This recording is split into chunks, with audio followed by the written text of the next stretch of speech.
अस्सलाम वालेकुम। Creative writing course में हमारा आज मौजू है कंडक्टिंग एन इंटरव्यू। लिखने से पहले हमें रिसर्च करनी होती है और रिसर्च करने के बहुत से तरीके हैं। उसमें से एक ये है कि आप मालूमात हासिल करें किसी को इंटरव्यू करके। इंटरव्यू करना एक इंटरेस्टिंग काम है क्योंकि आप डायरेक्ट किसी शख्स से कोई इन्फॉर्मेशन ले रहे हैं और अपनी मर्ज़ी के सवाल उससे पूछ सकते हैं। तो इसलिए इम्पॉर्टेंट है कि इस अपॉर्चुनिटी को अच्छी तरह इस्तेमाल किया जाए और इसमें से मैक्सिमम बेनिफिट और मैक्सिमम इन्फॉर्मेशन ली जाए अपने लिखने के लिए। तो इंटरव्यूज़ कई तरह के हो सकते हैं, स्ट्रक्चर्ड भी हो सकते हैं, सेमी स्ट्रक्चर्ड, अनस्ट्रक्चर्ड। इसको इनकी अलग अलग इनको समझना ऐसा ज़रूरी नहीं है। बेसिकली इसका मकसद ये है कि आप हो सकता है पहले से सारे सवाल तैयार करें और उन्हीं को स्टिक करें, दैट इज़ स्ट्रक्चर्ड। और हो सकता है कि आप इंटरव्यू के दौरान कुछ सवाल बना लें और कुछ जो है आप रद्दो-बदल उसमें तब्दीली करते रहें।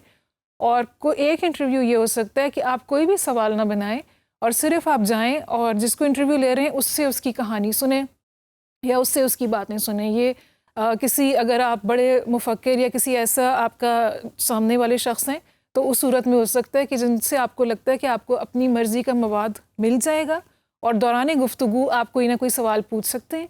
आपको पहले से तैयार करने की ज़रूरत नहीं है। आम तौर पे बेहतर ये होता है कि आप कुछ सवाल तैयार करें, लेके जाएं और जब गुफ्तगू के दौरान कोई उसका बात का धारा किसी एक तरफ को जाता है तो you ask your follow up questions और you ask additional questions accordingly. Stay flexible और उसके मुताबिक जो है आप जो बात हो रही है उसके मुताबिक फिर आप अपनी मर्ज़ी का डायरेक्शन उसको देते जाएं। So basically that's the takeaway from this slide. आपको ये अलग अलग नाम ऐसा सच याद करने की ज़रूरत नहीं है।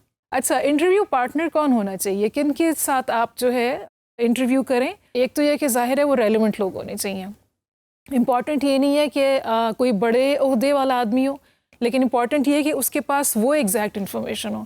अगर आपने ये पता करना है कि एजिंग से मुताल्लिक़ लोगों में क्या मसा, आपने ये आर्टिकल लिखना है कि एजिंग के लोगों के फ़िज़िकल या वो प्रॉब्लम्स क्या हैं, तो हो सकता है आपको कोई जिम के इंस्ट्रक्टर जहाँ पे उम्र रसीदा लोग आते हैं उससे वो आपको इन्फॉर्मेशन मिल जाए, बजाय इसके कि आप जिम के मालिक के पास जाएं।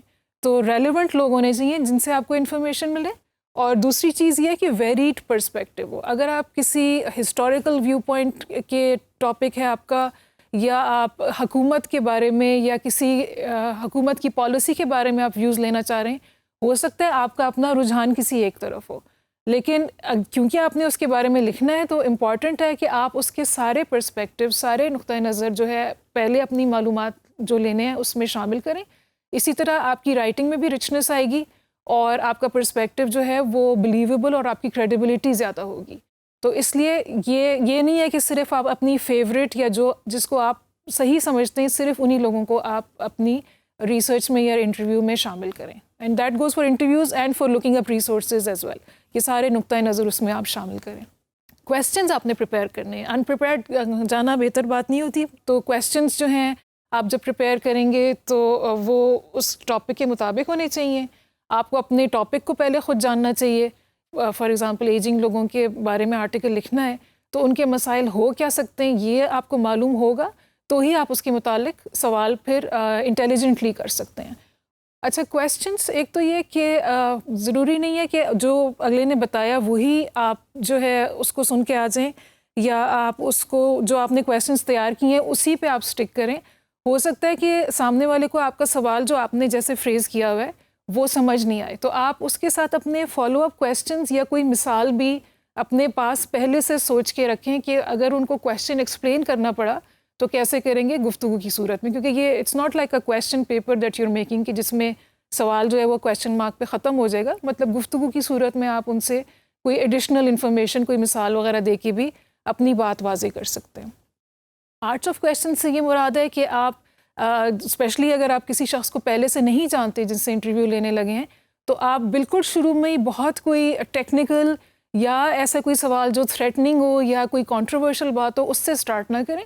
आप स्टार्ट करें आसान बात से और फिर आहिस्ता आहिस्ता जो आपको इन्फॉर्मेशन एक्चुअली चाहिए उस तक जाएं। हो सकता है आप उनसे उनके काम के बारे में पूछ लें, just to ease the person, just to get them warmed up and interested and open to talk to you, and then you can move on to other things that you have on your agenda.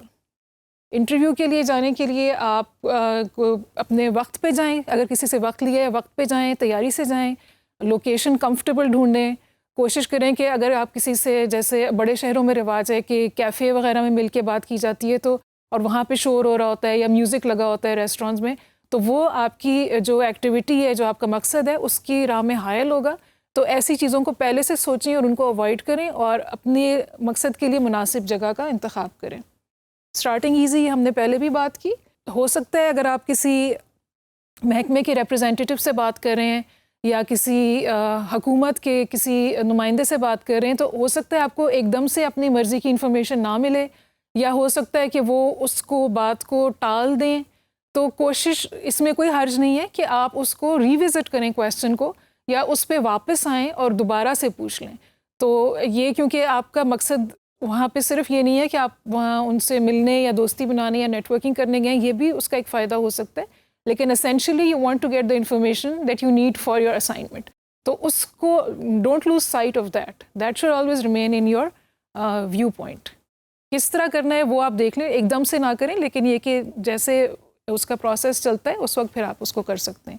अच्छा, interviews लेने के भी कई तरीके हो सकते हैं। आप फ़ेस टू फेस मुलाकात से कर लें, अगर कोई शख्स अवेलेबल नहीं है, बहुत मसरूफ़ हैं, या किसी और शहर में हैं, तो फ़ोन से कर सकते हैं, ऑनलाइन कर सकते हैं। इसके अलावा इंटरव्यू आप एक शख्स से भी ले सकते हैं, एक फ़र्द से भी ले सकते हैं, और एक ग्रुप से भी ले सकते हैं। उसको जैसे फ़ोकस ग्रुप डिस्कशन भी कहते हैं, या वैसे ही इनफॉर्मली आप, हो सकता है अगर आपने कोई, जैसे एजिंग की हम मिसाल ले रहे हैं, तो उसमें हो सकता है आप कुछ लोगों से इकट्ठे बात करें, या आप एक सवाल पूछें और डिफरेंट जनरेशन्स के लोग उसका जवाब देने के लिए मौजूद हों। तो जो उम्र रसीदा लोग हैं वो भी, उनके बच्चे और ग्रैंड चिल्ड्रन भी मौजूद हों, और वो सब उसको रिस्पॉन्ड करें, and that will give you a very nuanced और वेरी, मतलब मल्टीपल शेड्स वाली इंफॉर्मेशन आपके पास आएगी, जिसमें आप सबके पर्सपेक्टिव्स अगेन शामिल कर सकते हैं। और इसके अलावा बाकी सिर्फ ये है कि हमने हर चीज़ में कहा है कि तैयारी ज़रूरी है, लिखने के लिए तैयारी ज़रूरी है, इसी तरह इंटरव्यू के लिए भी तैयारी ज़रूरी है। पहले से सोच समझ के जाएं तो इंशाल्लाह से ये अच्छा हो सकता है। आज के लिए इतना, शुक्रिया।